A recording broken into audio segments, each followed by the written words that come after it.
Well, I hope you had a great day yesterday. And by the way, there's a perfect run-through that Rich did immediately after the show. He went back to the office, ran it through, no crashes, no nothing. It's up on YouTube. And by the way, that's a dedication of Rich. He's like, okay, I'm going to get it done properly, and he did it. And it looks great, and it doesn't have I'm going to watch it after. screen tearing, because there was some screen tearing. There was a technical glitch in the setup yesterday. So anyway, watch that. And if you're doing comparisons to the old stuff, compare with that video, not from the stream. But anyway, I hope you guys liked this morning. There was the base building and the crafting and the ships, you'll be able to do it. I mean, for me, the ability to sort of create your own place somewhere in the verse, find the perfect spot for you to make your home or harvest resources, it totally changes the dynamic of what the game will be in terms of exploration and people spreading out, and I think putting roots down in the verse. So I can't wait till we get that in there. I mean, that's one of the things that makes me incredibly excited, because I think it will just add so much to a living, breathing universe. But that is a perfect example of Star Citizen, how it's grown over the last 12 years, because we definitely did not have that on the initial Kickstarter or the pitches that we were doing. And, you know, Star Citizen is a living game. I mean, we're constantly always adding content and features and tech. As you can see, we're constantly upgrading, you know, what we're doing on the graphics side, making it better and always improving it. And even after we would consider it a released or a shipped game, not an alpha game, we will still be doing that. So it's just, it will be a living game. We'll never do Star Citizen 2.0. It will always be sort of Star Citizen that will continue to grow. It won't be like, oh, we're going to do Destiny 2 after Destiny 1. It will just be a living, growing product. Same for. Well, I don't mean that as a knock at them. I just mean that in today's world, you constantly upgrade and improve things. But the big question really is, at what point would we at CIG, what point would the rest of the team consider Star Citizen ready for everybody? Not just you guys out here who are beautiful, wonderful, early adopters, willing to put up with bugs, jankiness, not a great new player experience. We know all those things are things that we want to fix and improve, and we want a game that everyone can just get into at the beginning, understand it, have fun, pulls you into it, and then has a huge amount of depth. So the question is, what is that? And that is what we call Star Citizen 1.0. It's something that we've been talking and looking and designing and thinking a lot about over the past X number of years.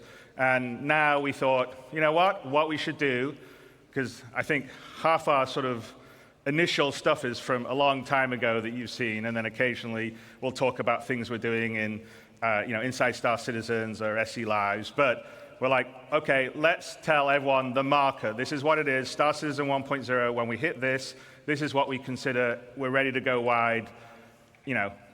Everybody in the world can get in, play it, whether you're hardcore or casual, have fun, play in the verse, interact, have a great time. And so that is what we're going to tell you today, is what we consider Star Citizen 1.0. That doesn't mean, as I said, that we'll stop at that point. We'll continue to grow and build and add things. So fishing is not on Star Citizen 1.0's list, but I'm pretty sure, I'm pretty sure it will be not that long after 1.0. But that is the example. We're going to tell you what the marker is. And, to do that, Rich Tyra, who's our senior game director, is going to come out with a few of our other directors, and we'll lead you through what 1.0 will be. So without further ado, Rich Tyra. All right, Rich. Don't crash. Yeah. Hello, CitizenCon. So my name is Rich Tyra, and I'm the Senior Game Director for Star Citizen and Squadron 42. Now, I've been at Cloud Imperium for many years, and I've read many, many Spectrum and Reddit posts. And one consistent question I always see is, what type of game is Star Citizen? And I've read many, many answers. It's a PvE game. It's a PvP game. What about non-combat? Ultimately, it's all three. 3 types of players, 1 universe. So how do we connect those players to create a cohesive game, and not just a set of features bolted together? And it comes back to that elegant, simple question. What type of game is Star Citizen? Well, today, we're going to find out. Okay, so before we get stuck into Star Citizen 1.0, I think I need to clarify a few things. Firstly, what about 4.0? Where does that fit in? Well, 4.0 is the patch that contains server meshing and pyro. And fundamentally, it's an alpha development patch, which means it's adding further tech, features, and content to our alpha version of the game.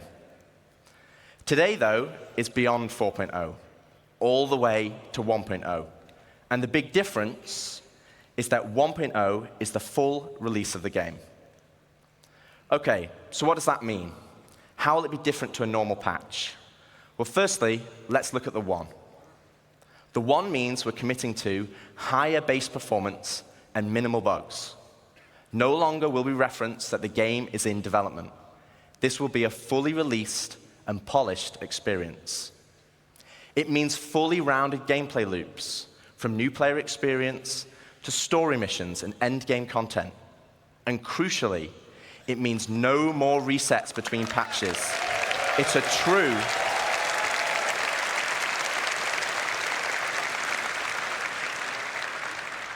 a true persistent universe. So if that's the 1, what about the .0? Well, it's just as important. It means we're still committed to continued development, with new content and features being planned post 1.0.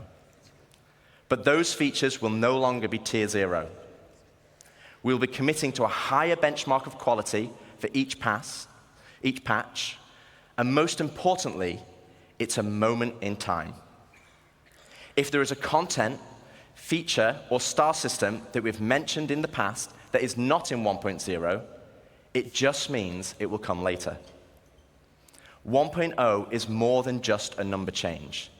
It's the beginning of a new phase of development of the game.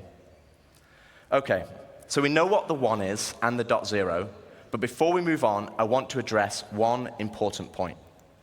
And for this, we need to go all the way back to the beginning. Here we are, the Kickstarter. As a backer myself, it brings back memories. And it also reminds me we had a lot of stretch goals.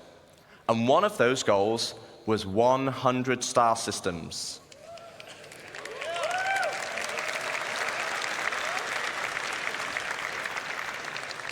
But, and there is a but, the star systems of old are not the star systems of today. They were based on the privateer and freelancer model. They were unexplorable planets with an isolated and small landing zone and had automated landings. And we all know how that went. To give you an idea, Stanton had 4 points of interest, and the entire 100 systems only had 90 POIs. Compare that to Stanton today, and we have 1,626 points of interest. And that is going to be dwarfed once we start using the Starchitect tool you saw yesterday.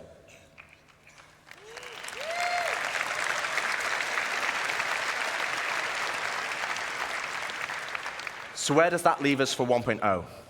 Well, we will not be launching with 100 star systems, because the game we have today was not just the game that was pitched back then. It's more rich, it's more diverse, and fundamentally, you'll be getting a whole lot more, and I mean a lot more. Okay, so now I've defined what 1.0 is, let's get into the cool stuff.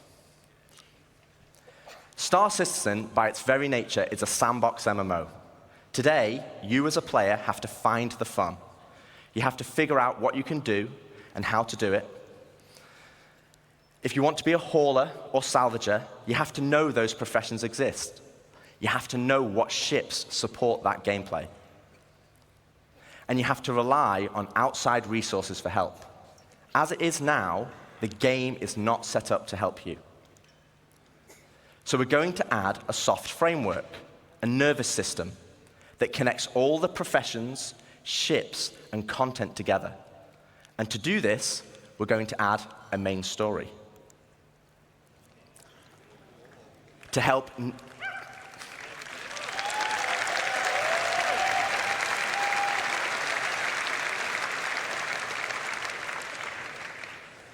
new and existing players, to help discover all the exciting features and content we have, to take them on a journey of discovery of what the game has to offer.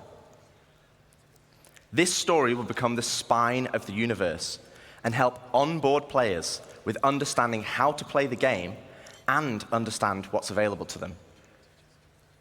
This story will also introduce each of our guilds and what professions we have to offer. Like the United Resource Workers, our core industrial guild, which supports 2 of our main professions, mining and salvaging. They also support many other features and professions, like repair technician, crafter, and builder. Guilds are hugely important in Star Citizen, and as you know by now, guilds are comprised of many factions. As you work for each of these factions, you will gain guild reputation. You can then use this reputation as a currency to purchase guild-affiliated rewards, like ships, blueprints, and items. And each guild will have a unique inventory of what they offer. Alongside economic growth, guild reputation will become a core progression of the game. And to talk more about guilds and our main story, I'd like to introduce David Haddock onto the stage, our very own narrative director.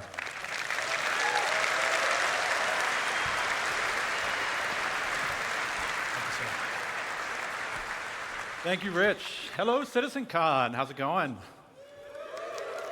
Awesome. So yes, 1.0 is very exciting, and it's going to provide us probably our first real opportunity to finally inject a massive amount of narrative into the game. But we're looking to do that in several of ways. Now, Rich introduced the main story, so let's get into it. What exactly is that? First, it's a narrative experience.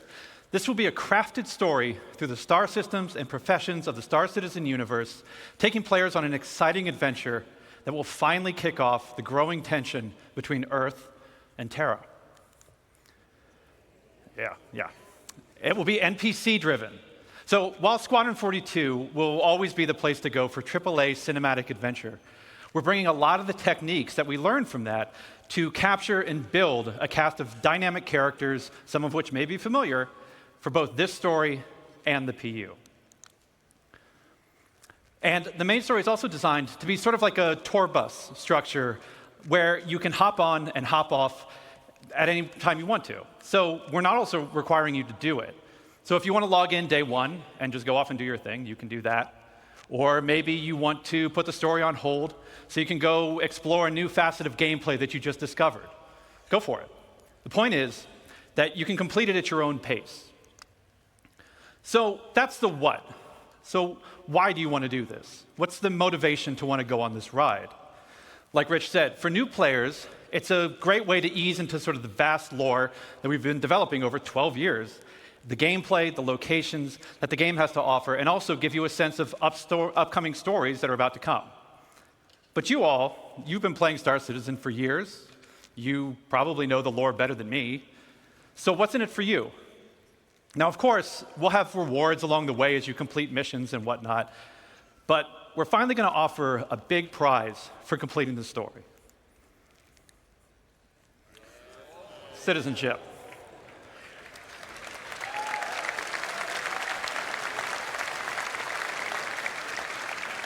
So, many of you already know this, but for the uninitiated, in the UEE, there are citizens and there are civilians.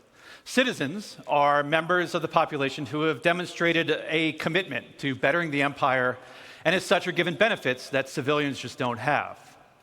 Now, what those differences have been debated in the community over years. 1.0, we're finally going to answer that debate.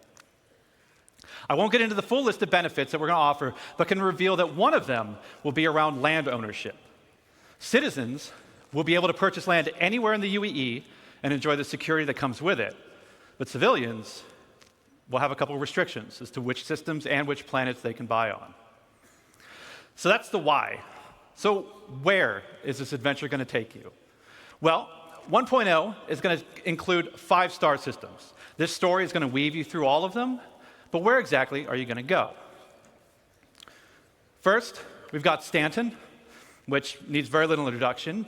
I'm sure you're all very intimately familiar with these 4 corporate-run worlds.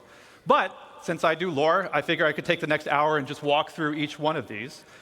But I'm kidding. We've also got Pyro, Land of the Lawless. A volatile star at the center of the system is the perfect metaphor for the constant struggle between the gangs and survivors trying to hack out an existence here. If you saw Ian's location presentation yesterday, then you know that he reintroduced Nick's system. There's another unclaimed system that's currently home to the People's Alliance, a wannabe independent government formed during the Messer era, but now struggling with the burdens of governance, a growing outlaw presence, and a new threat on their doorstep from Vandal raids. Ian also made another big announcement of our 4th system, Castra. Situated along the former Perry line, this was a key strategic system to launch an attack if the Cold War between the humans and the Xi'an ever escalated. So that's 4. Do you guys want to know 5?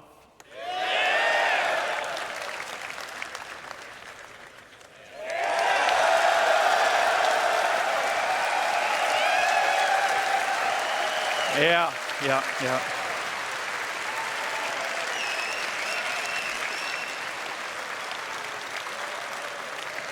We're finally doing it. Considered by many to be the new jewel of the Empire, Terra has been a shining star against the more imperialistic tendencies of Earth, even in the darkest days of the Messer regime. Now, many believe that Terra should be the new center of the UEE. I don't know how you all feel about that. Yeah, a lot of division. But that's our starting 5. Each system and each planet will be featuring the massive level of outposts, POIs, stations, biomes, and exploration options that we've been perfecting with Stanton and Pyro, and you've been seeing in some of the other presentations this weekend. But we're adding one more level. We're also going to be adding location stories. Now, these will be short, NPC-driven missions sprinkled across our landing zones and cities that will exist outside of the main story, but will help provide an additional bit of lore and character to the location that they take place in. So, that's our main story. Let's talk more about the guilds that Rich mentioned. First, a quick recap. Guilds act as a governing body for clusters of professions and factions with a reputation and progression system that will offer rewards the more you work for them. And I want to call out 2 things. One, I'm not going to have time to dive into all of the missions that you're going to see on this board. But just know that every mission type is either in the 1.0 roadmap or already in production. And second, we're also looking to move missions away from the mobiGlas whenever possible. Sure, it will always be an easy way for us to get additional game content in, but we want you talking with people. So to aid that, we're going to be adding characters to represent the factions that you'll be working for that will help sell their personality. Now, some, they'll still interact with you via the written word, but some will call and check in on your performance. And others, you may have to meet in person from time to time. So, let's walk through them. Here we have the first guild that Rich showed, the United Resource Workers. Whether you're eager to earn credits, mining valuable resources from remote corners of the universe, sifting through detritus to try and salvage some valuable components, or even just acting as a technician, you'll find plenty to do with employers like Shubin Interstellar, United Wayfarers Club, and more. Next, you have one of the oldest unions in the UEE, the Interstellar Transport Guild. This will be the go-to place for everybody looking to make their fortune hauling and trading. Some of the factions that many of you already work for now, such as Ling Family Hauling, Redwind, and FTL. And we're going to be adding something special for the daredevils out there, the Imperial Sports Federation.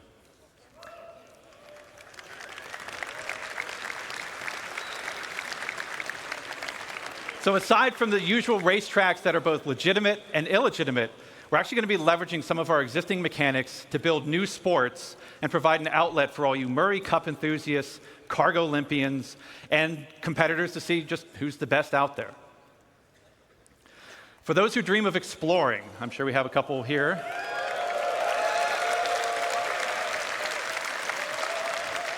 We have the Academy of Sciences that was brought up yesterday in the social presentation, if you saw that. This is a science guild that will include factions like the Imperial Cartography Center, who will task you with a variety of missions to better understand our universe, such as sending you into a nebula to do deep scans, or finally seeing what's at the bottom of that planetary canyon.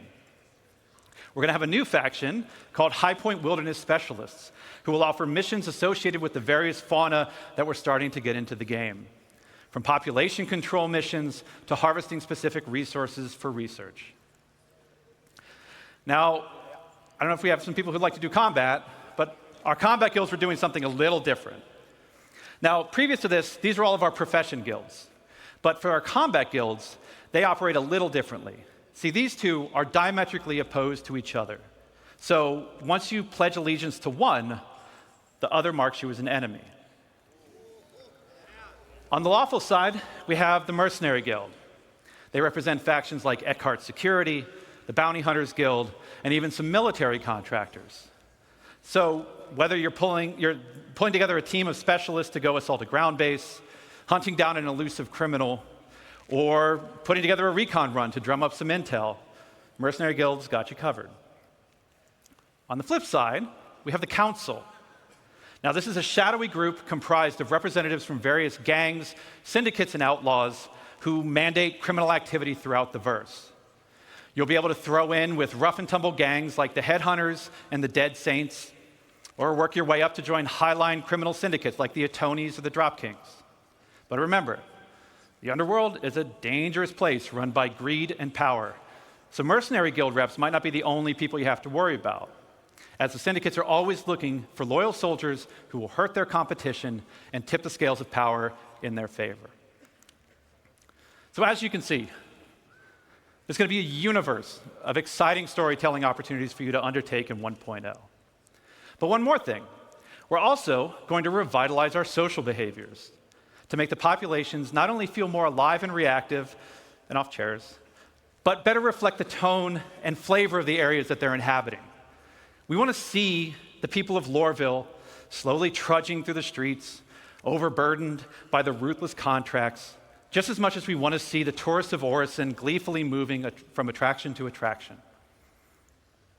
And all of this is what's going to make Star Citizen be the experience we set out to make. A diverse universe with a rich tapestry of stories, characters, and experiences for you to live in. To talk more about how all this feeds back into player progression, I'm going to turn it back over to Rich Tyre.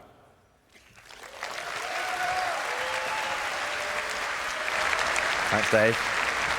Smashed it.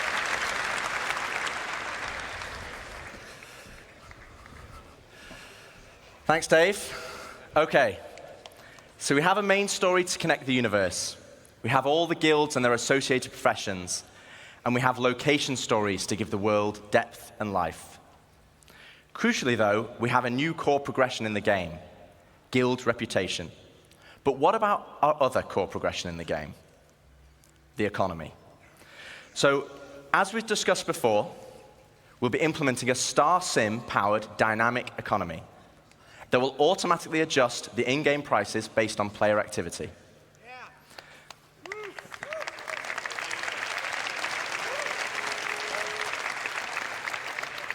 But for credits to actually matter, though, we need to have an economy where credits flow out as well as in. This means transactions such as repairing, refueling, and restocking need to have value. If everything is too cheap and the money coming into the economy is too great, we'll have massive inflation. And this is where taxes and insurance come in. Boo!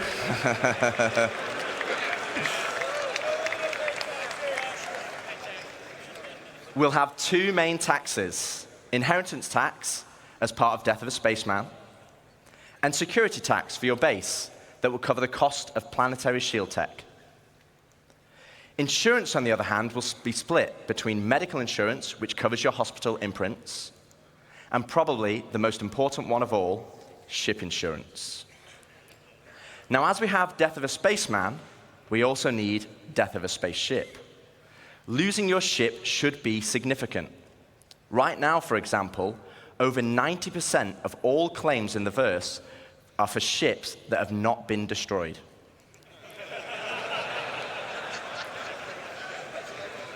And this is where ship insurance and our new warranty mechanic comes in.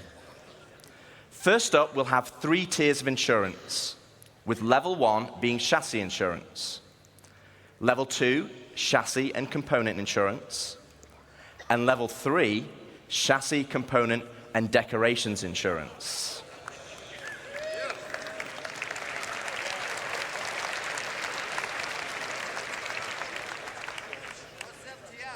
Now, insurance by itself will only pay out credits based on the wear and age of your ship.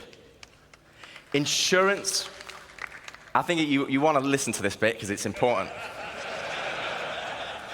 Insurance with a warranty, though, will give you back a new ship, plus any other equipment or decorations based on the tier of insurance you had. Okay, so this is the bit you need to listen to. All ships bought on the pledge store will come with a permanent warranty and their appropriate insurance.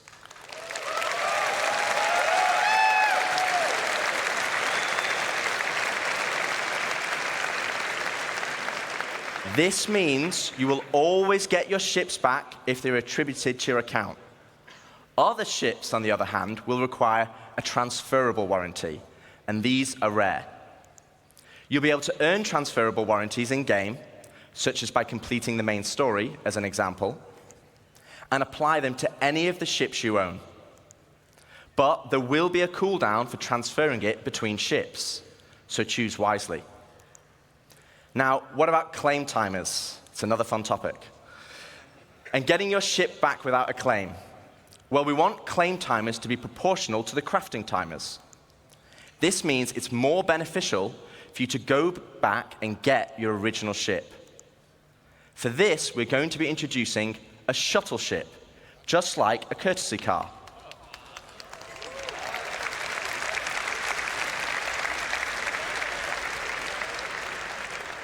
You'll be able to claim the shuttle at no extra cost to most locations, and then fly it back to your original ship.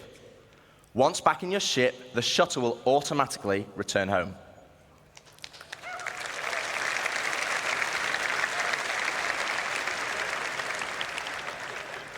If your ship has been legitimately lost, though, then you'll need to claim it back.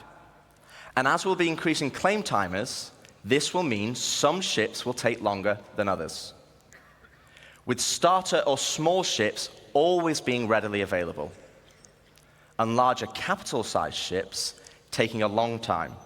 So it's always better to try and get your ship back if possible.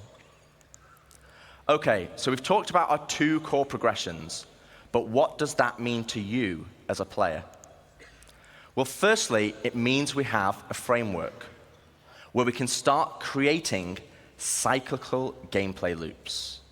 But what are they? Let me show you. Okay, so right now in live, if you have a prospector, you probably enjoy mining. And the reward for mining is credits and the enjoyment of the activity. But in 1.0, you might be mining for a whole different reason. And this is where cyclical gameplay loops come in. Firstly, let's add all the manufacturers and ships in. I'll just give you a moment to take that in, because there's a lot. I actually had to ask them to take the variants out, because it didn't fit on this slide. And let's zoom all the way into the prospector, a stalwart of the mining community. But let's say I really fancy acquiring a military Mark II Hornet. Let's go on a simplified journey of how I could get one. Firstly, I know I won't be able to buy it, as it's a military ship, so I'm going to need to craft it. That means I will need the fabrication hangar blueprint. Luckily, I can earn it by doing mining missions to gain rep with the United Resource Workers, and I already have the perfect ship, my trusty Prospector. With Blueprint in hand and some excess credits, I can now purchase a small plot of land on Stanton and build my fabrication hangar. Step 1, complete. Now I need to grab the Mark II Hornet blueprint. For this, I need mercenary rep, and more importantly, a combat ship. With that in mind, I will do a few more mining contracts to earn enough credits to purchase a Mustang from the dealership. Now I can start doing combat pilot missions for the Mercenary Guild, so I can unlock the Mark II Hornet blueprint.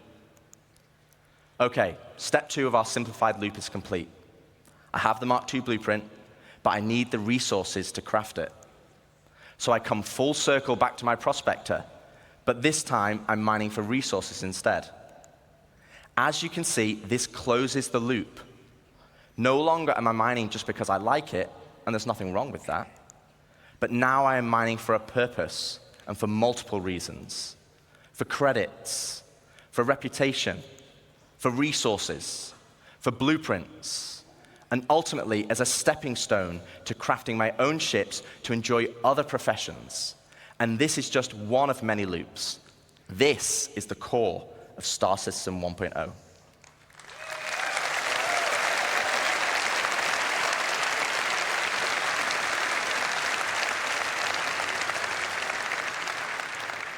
Player set goals that weave between sandbox gameplay and the soft framework we are adding that give meaning and progression to our professions and features.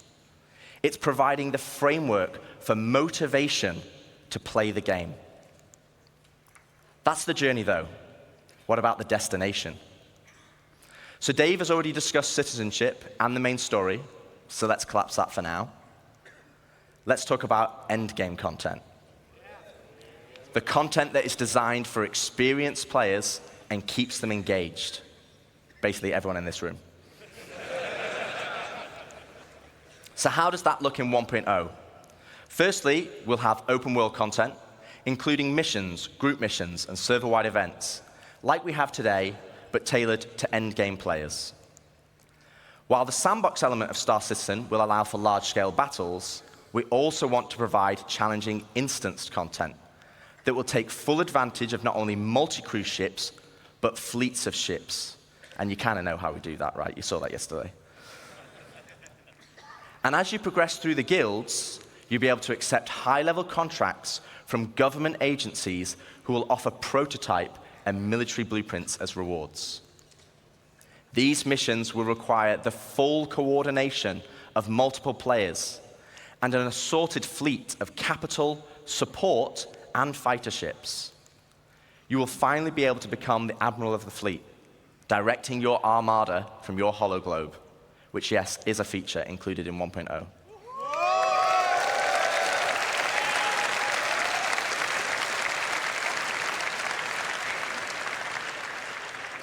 We will also be offering more specialized on-foot missions that see you enter the depths of distribution centers and municipal works in small, tight-knit squads that provide an outlet for our more FPS-focused players. On top of all this will sit a dynamic layer powered by StarSim. While StarSim will be the driving force in our dynamic economy, it will also track player and AI activity and dynamically spawn events based on their actions. For example, if it tracks large amounts of resources being moved from one home location to another, it will have a chance to spawn pirates to intercept. All this combined will provide just a portion of the endgame experience, and I'd love to delve deeper, but that's for another day, as we still have a lot to show. So we've discussed non-combat professions and guilds, cyclical gameplay loops, and endgame PvE content. But what about PvP? What about player versus player content? As you know, 1.0 will contain 5 star systems, 3 of these being lawful in Stanton, Castra, and Terra, and 2 of them being unlawful in Pyro and Nyx. So what's the difference? Let's take a look at Stanton.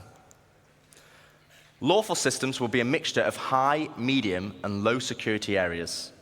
Each of these areas will be monitored by law enforcement agencies.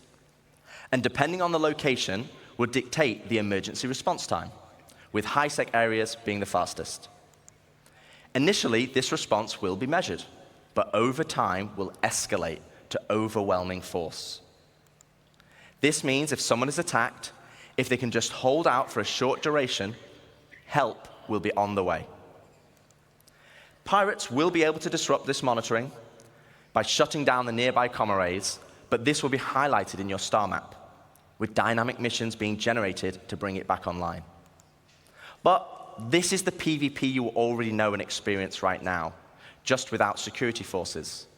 But before we jump into an unlawful system, let's explore what options you have if you pirate a ship. Okay, so first up, let's discuss ownership. All ships and high-value items that you own will automatically be assigned to you. This means if someone steals your ship, you can mark it as stolen, either via an insurance claim or in your Mobi. This will then trigger a dead man switch on the stolen ship, meaning it will cease to function after a period of time. But what options does this leave as a pirate? Well, you can still salvage it. You can tow it back to your fabrication hangar to dismantle it for resources.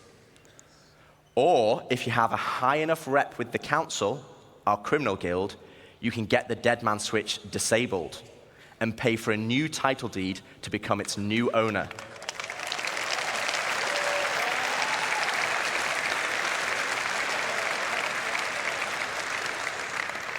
Also, if you're in a lawful system, you'll need to find a transient jump tunnel, as all major locations and POIs will have custom security that will scan you on arrival. Okay, so with that out of the way, let's look at the unlawful system in Pyro. Unlawful systems have no laws at all, and with that comes opportunity. Pyro, as an example, has an abundance of high-quality resources and is a hotbed of criminal activity, the literal definition of high risk, high reward.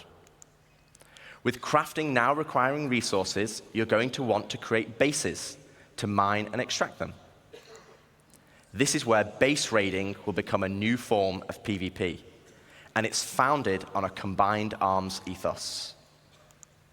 Defending players will be able to add defenses such as walls, automated turrets, and most importantly, ground shields, a localized version of the planetary shields used in lawful systems that absorb the most powerful of weaponry. No longer can you just turn up and drop a Moab.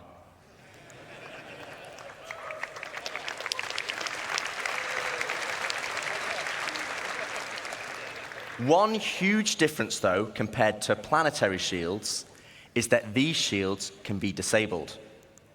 You will have to strategically assess each base and punch your way through its defenses on foot to eventually bring down the shield generator.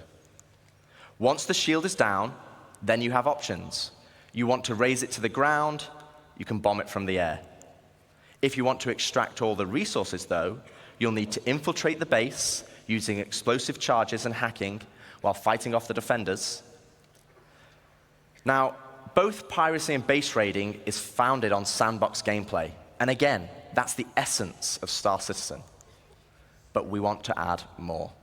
Something where you can log on and immediately find the action and fight for a purpose. So first up, let's go on a history lesson. In the early 2600s, there was a fledgling corporation called SEAL that had developed a new system-wide planetary shield technology, the same technology that will provide protection for your bases today. To prove this tech, they wanted to use Nyx and Pyro systems as a testbed. With the promise of high-quality resources, SEAL lured independent miners to man the shield network in exchange for shield protection for their settlements. As a prototype, SEAL couldn't provide total coverage over all the mining settlements, and so they created the SEAL Tokens program, allowing the most industrious factions to purchase shield coverage for their work. The network consisted of multiple linked bases on the ground that then linked to several stations in orbit around each planet that then connected to the nearest relay in the shield network. which eventually linked back to the Shield core, which oversaw system-wide distribution of the Shield technology. Factions could then earn SEAL tokens for working on any part of the network. They could then use these tokens to buy Shield coverage. But with the competition amongst factions being so intense, SEAL was only able to offer shielding to the hardest workers. Unfortunately, due to outlaw interference, SEAL eventually pulled out of Pyro and Nyx and pushed for a more automated solution in more civilized systems. So fast forward to present day, without SEAL's backing, they had to pull out and leave it as it is. And welcome to station warfare.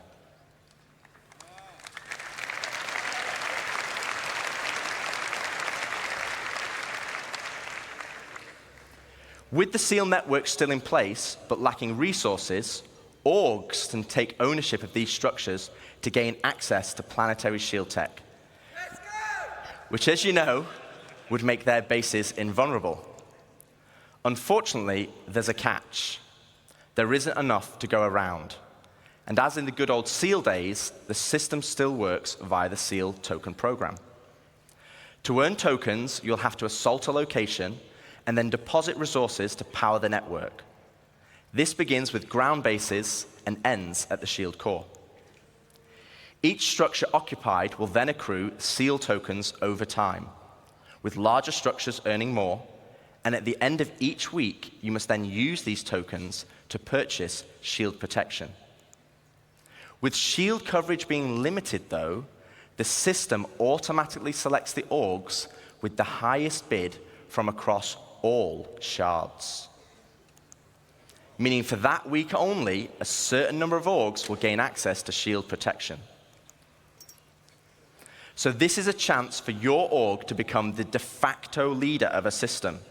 It means you'll be able to log on and immediately find the action and fight for your org. And finally, it's not just sandbox PvP or ganking.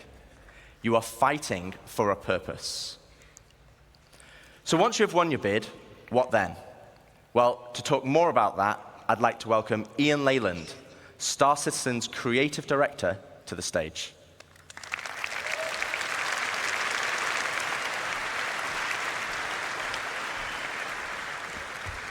Good luck. Thank you. All right, hello, CitizenCon.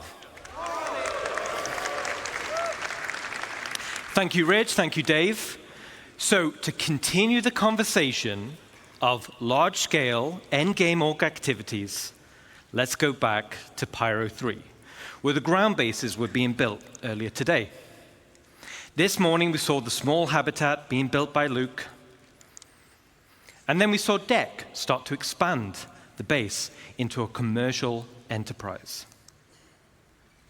But eventually, we saw a massive example of an org base.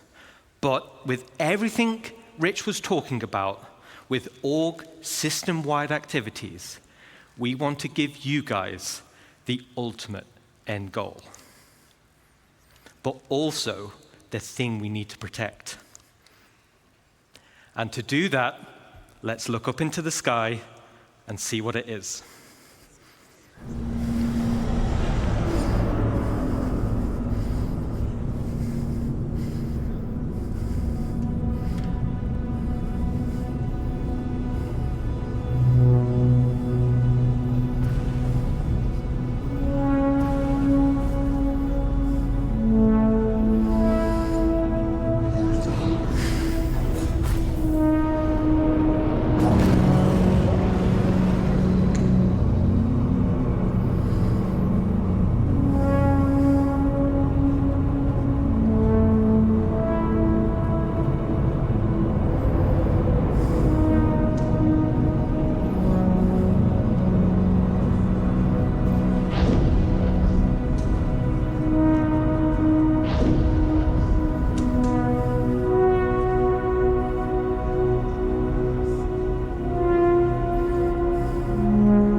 Let me introduce you to player space stations.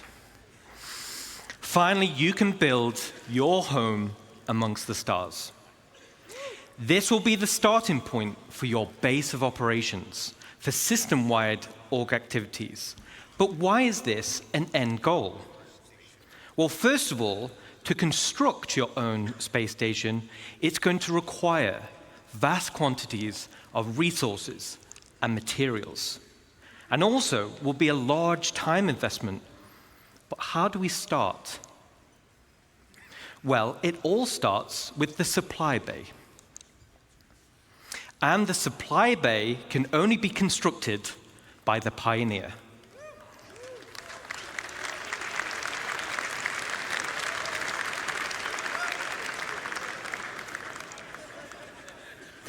Once it's created, the supply bay then handles the creation of the station itself.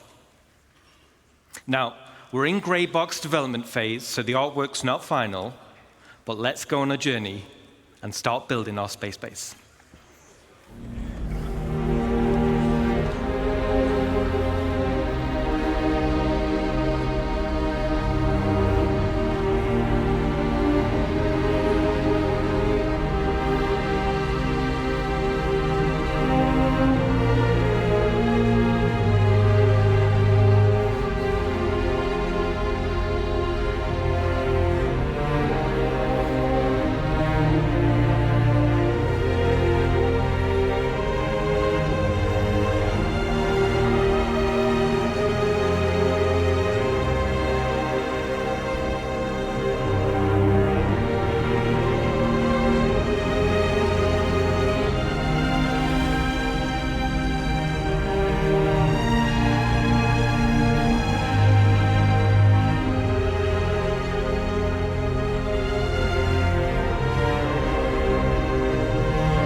Awesome.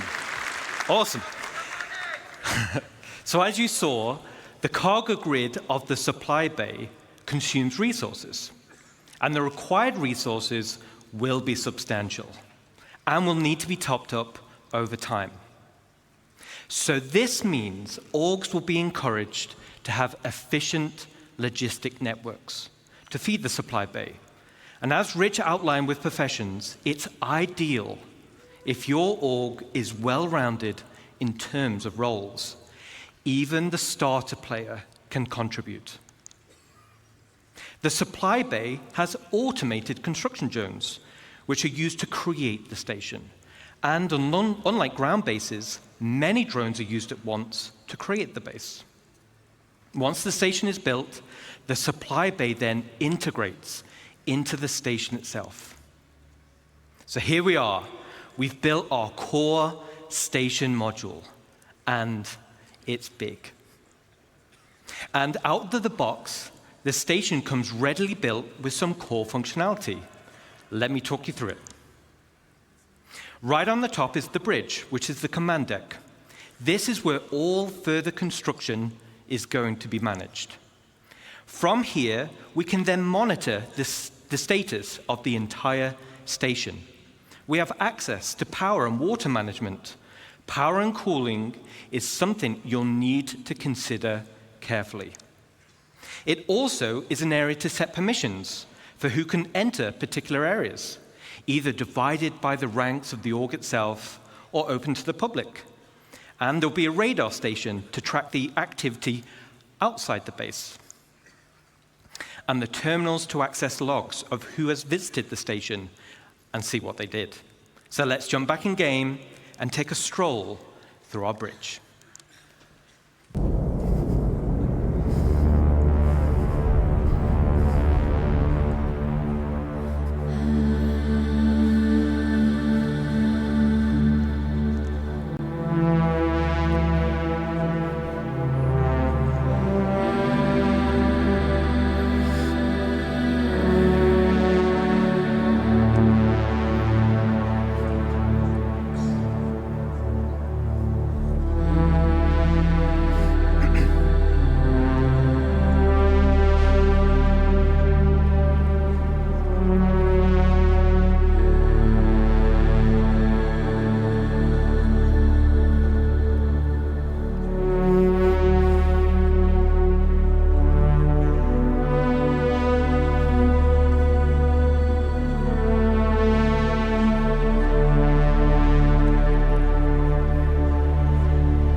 Super awesome.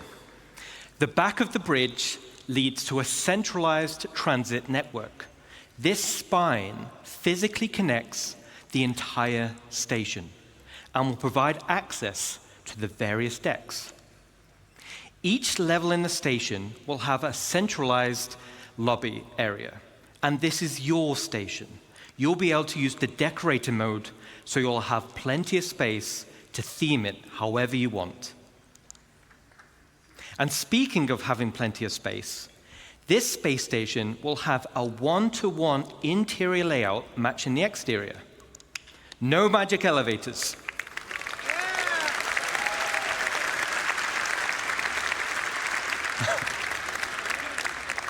So you can circumnavigate around the entire perimeter, and it's wonderful. Okay, let's jump back in.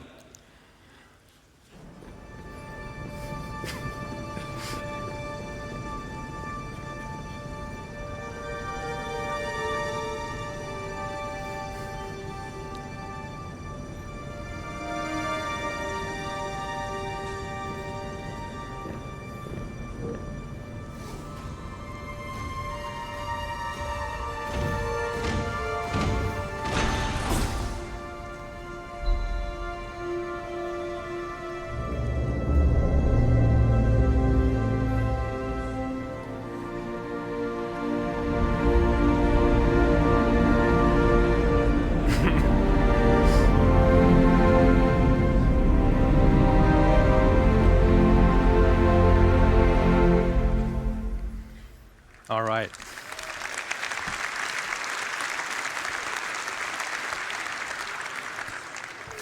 As you can see, right at the bottom of the central transit system leads to the lower areas. This is where you'll gain access to the engineering deck. So like bigger ships, this is where all the hands-on engineering and maintenance gameplay happens. This will serve as the beating heart of your station. Then we have the hangar deck. And as the name implies, this is where you'll gain access to your hangar network. The base station comes with a large hangar already built, along with 2 docking collars, and also empty slots for another 2 medium hangars when needed. There will be a vast network of internal road systems, meaning you can quickly drive from one hangar to the other. No elevators needed. Okay, let's check back in.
All right, so your station hangar will offer some enhanced logistics.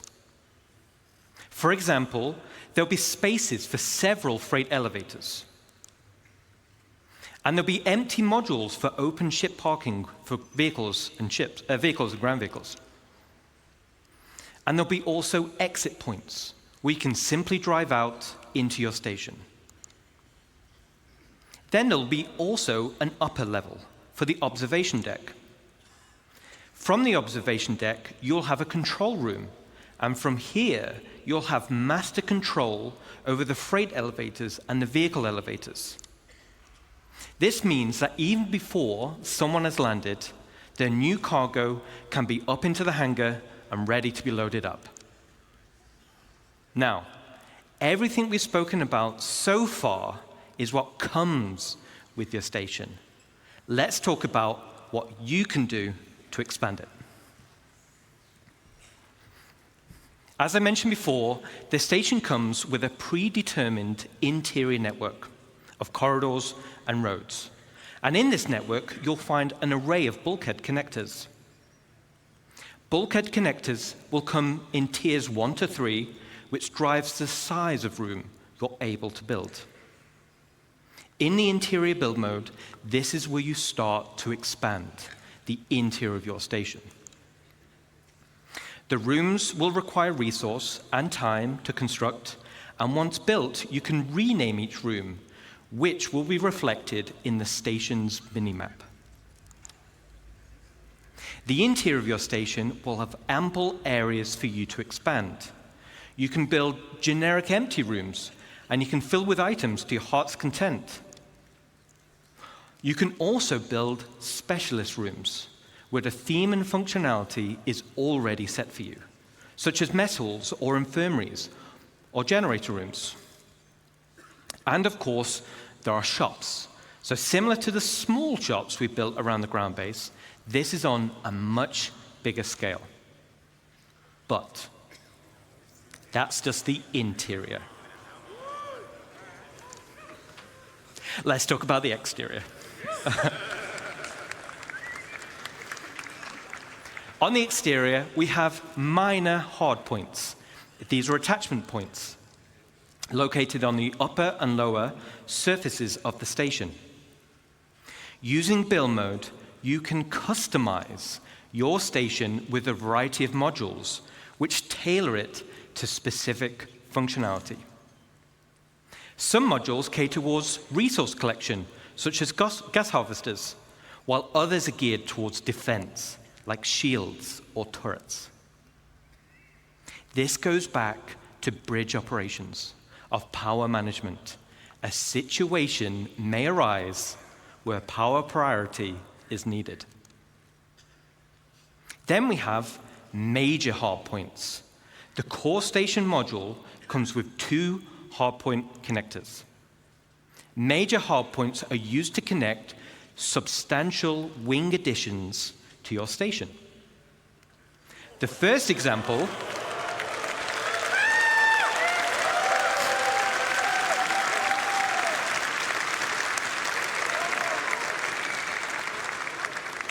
Awesome, thank you. Awesome.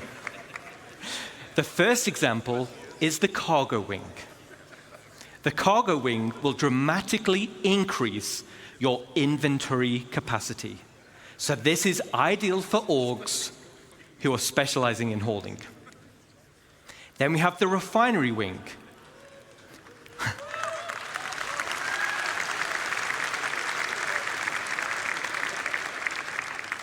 So you'll be able to refine resources on a vast scale. As it's in space, it's much more convenient than traveling to a ground base. Now, a player could buy resources from your cargo wing and then refine it directly in the refinery wing. And finally, we have the hangar wing. So, all right.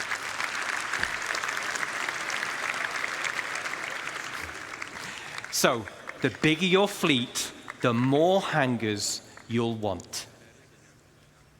There'll be a variety of hangar sizes as well as docking collars to help organize your fleet's deployment. All major hardpoint wings are connected via struts. And like the rest of the station, the struts are also internally traversable. Okay, so let's recap on the exterior expansion wings. Minor hardpoints give us options on how to collect resources or provide automated defenses for your base. Major hardpoints gives us options on how you can specialize your base. Let's jump back in game and see how our base is getting on.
All right.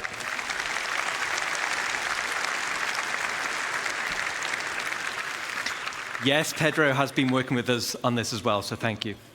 Looking cool. Customization is just as important as expansion. Similar to ground bases, you'll be able to earn tints for your station, and you'll be able to apply decals for your org logos.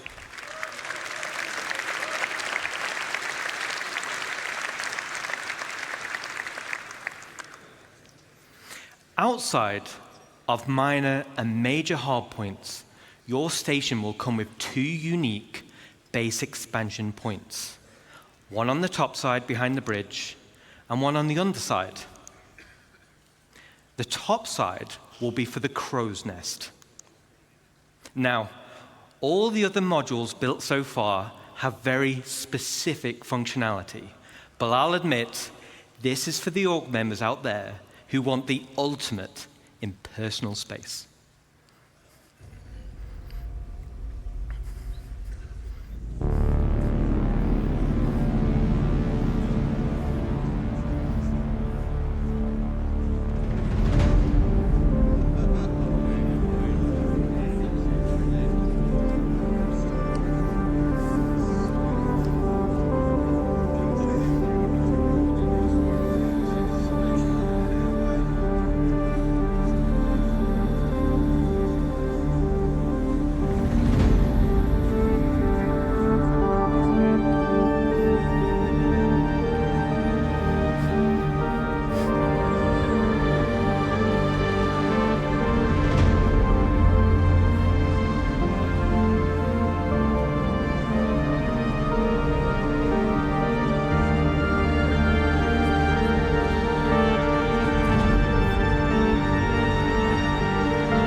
All right.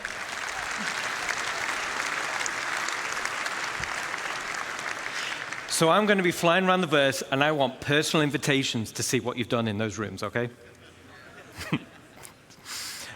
Super cool. I can't wait to see what you do with it. Now let's talk about the underside. This is going to be for the flight deck. which also comes with an additional 3 major hardpoints. The flight deck is perfect for your rapid reaction forces. It's ideal for fighters, but big enough to fit most ships. It's the perfect home for your station's defensive air wing. And just like the hangars, there'll be an observation deck which can override freight elevators, making rearming quicker and easier during operations. So an org with a tight flight deck crew can be substantially more efficient than others. Now, this one's my favorite. Let's take a look.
All right.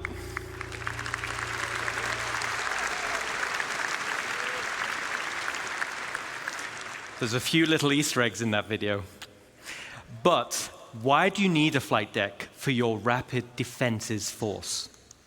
Well, if you've built your super awesome station in a super lawless system,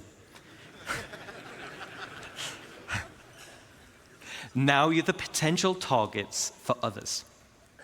Everyone will have their eyes on your resources and wonder what gear you've got in your inventories. And let's say we didn't win the station warfare bit that Rich mentioned. Let's take a look at the inevitable.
Okay, so not only is your station a staging area for offensive campaigns, it's also a defensive fortress. The exterior of the station itself can take quite a beating. It's going to be very hard to damage. So the goal of attackers instead will be to punch a hole through the defenses and get inside. The optimal way to do this will be to infiltrate through the flight deck or EVA hatches and work your way up. Once inside, yes, once inside and you've cleared out a hangar, you may also want to consider airlifting in a tank or two to clear some corridors. Raiders will have to hack freight elevators or bulkheads in order to gain access. And of course, bring enough ships with them to start hauling out the loot. Gaining control of the bridge will allow access to storage, which would otherwise be unhackable. So, as a defender, there are a variety of automated defenses you're able to install internally within the station, such as blast doors, which seal shut, systems to be breached, and a range of turrets like anti-vehicle or anti-personnel. These will all help slow down the attack and give time for your reinforcements to show up. So let's do a final recap. This is one of the end game goals for dedicated orgs, and will be your base of operations for system-wide activities. The station can be customized both in the interior and the exterior, meaning you can tailor it to your own requirements. And it's your very own home amongst the stars. But wait. But wait.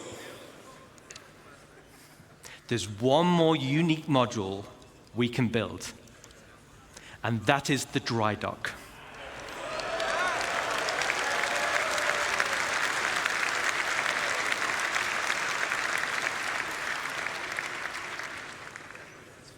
This unique slot will be at the back of the station. It has its very own dedicated observation room with crafting stations, and has a transit tram which runs along the inside of the arms, leading to the docking collars where your ship will be constructed. So, the only question still remains: what sizes of ship can we build? Let's take a look.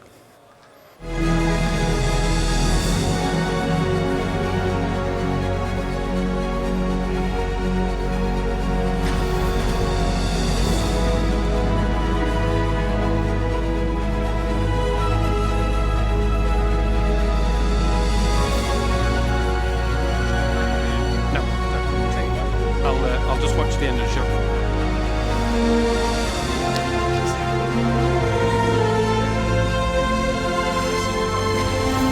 It's great. I want to see the reaction.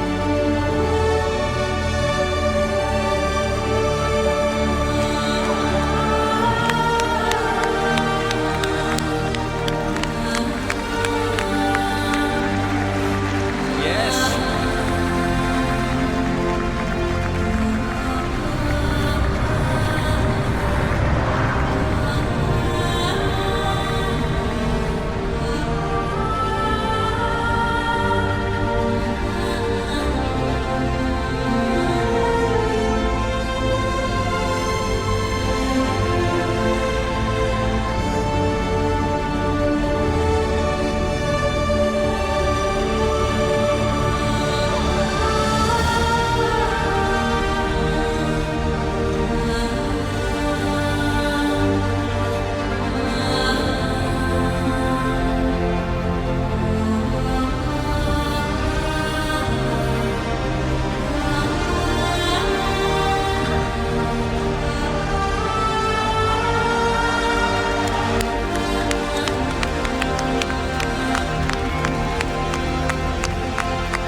Thanks, Ian.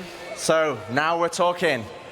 Multiple stations linking and dry docks to craft your very own capital ships. The ultimate end goal for any org. Okay, So let's take a step back. At the beginning of this presentation, I mentioned we had 3 types of players and 1 universe. And hopefully you can see we have purposeful gameplay catering to each type of player. But that wasn't the only goal. It was to build a game that connected all 3 together cohesively. And this is where you come in. The community, the lifeblood of Star Citizen.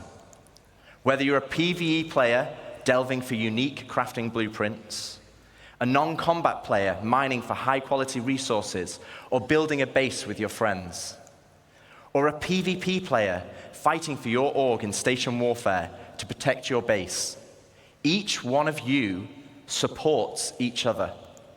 You need the blueprints to craft, you need the resources to make them, and you need the equipment and protection to be safe. This is what Star Citizen is. It's a universe that caters to all players. Now, I could probably go on for another 10 hours deep diving into each system.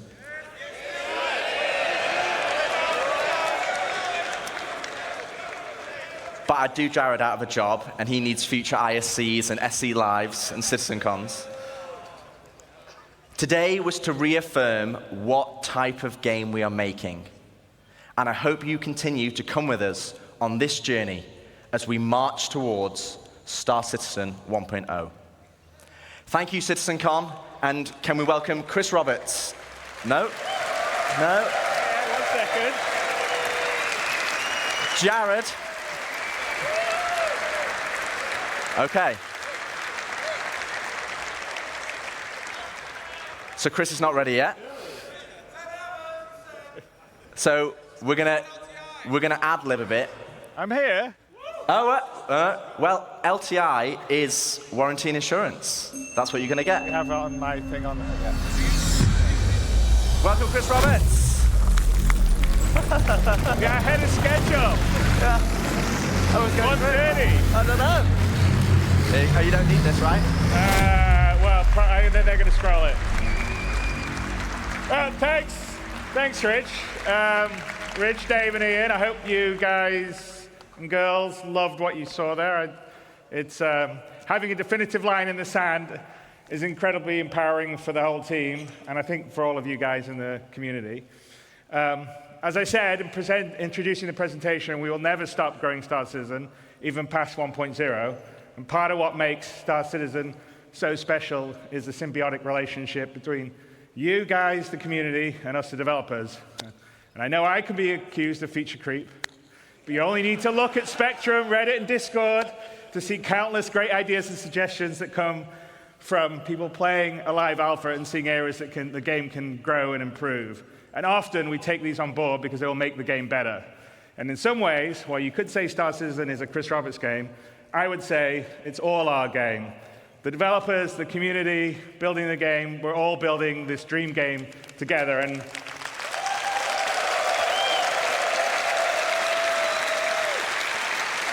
I think that's what makes it special.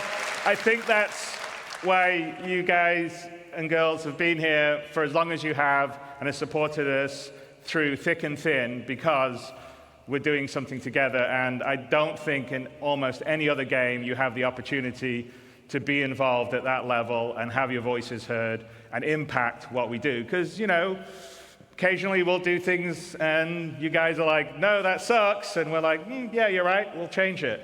And also, like I said, we definitely read and look and hear all the stuff that you write. Some of it may not be so nice, but a lot of it is really great, and we take it aboard because we're just trying to build this amazing universe for us all to live in together.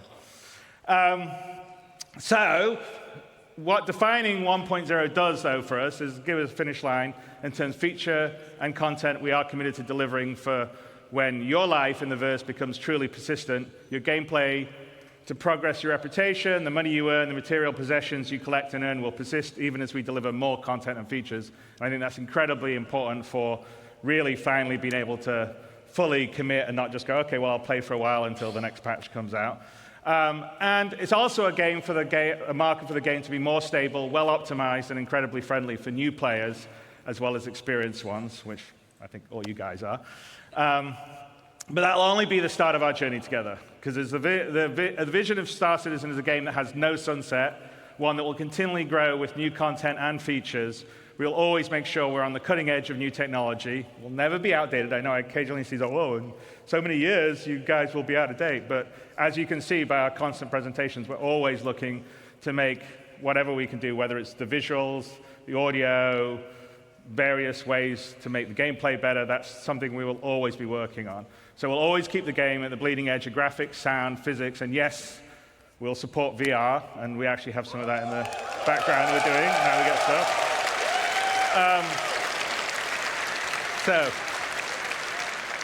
So I hope you've enjoyed this year's CitizenCon.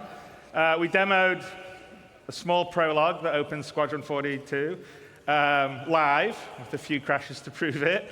As I said, there's a really great full playthrough, no crashes, that Rich did immediately afterward that's up on YouTube.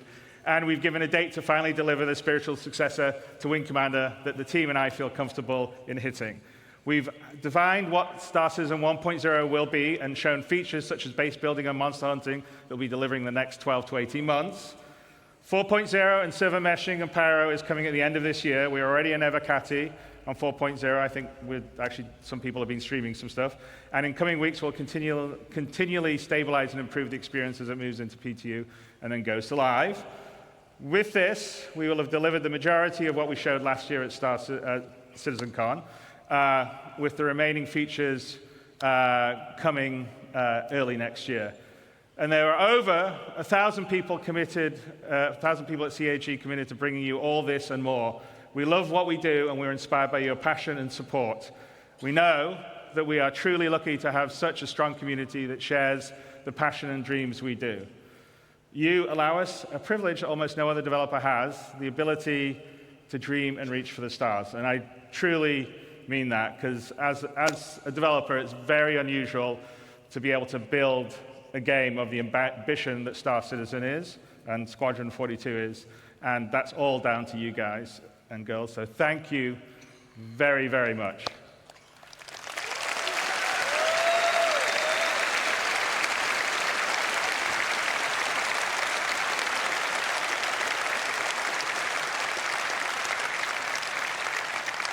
And then over this past year, an incredibly passionate group of people have worked behind the scenes to bring this weekend's event to life.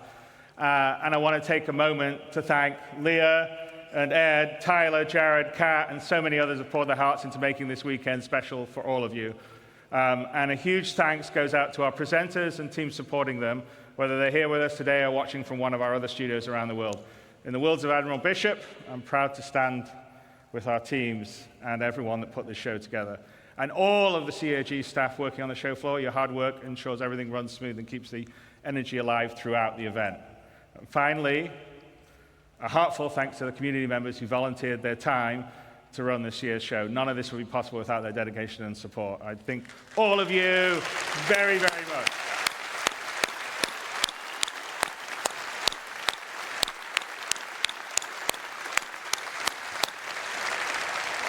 And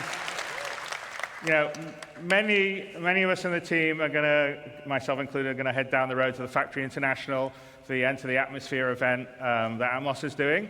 So I hope a fair number of you will manage to make it over there. There'll be a whole night of racing and esports, a bonus developer panel with Yogi Klatt and Richard Towler, which I think are, as always, they're good panels. And with that, Citizen 2954 comes to a close. I hope you enjoyed what you saw, made new friends, reunited with old ones, and marveled at the creativity on display at the community booth, which was pretty awesome to see.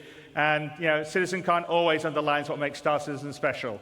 So that's you. You guys here coming together, supporting, watching, giving us, the team, the energy to make this game. So thank you. And we'll see you in the booth.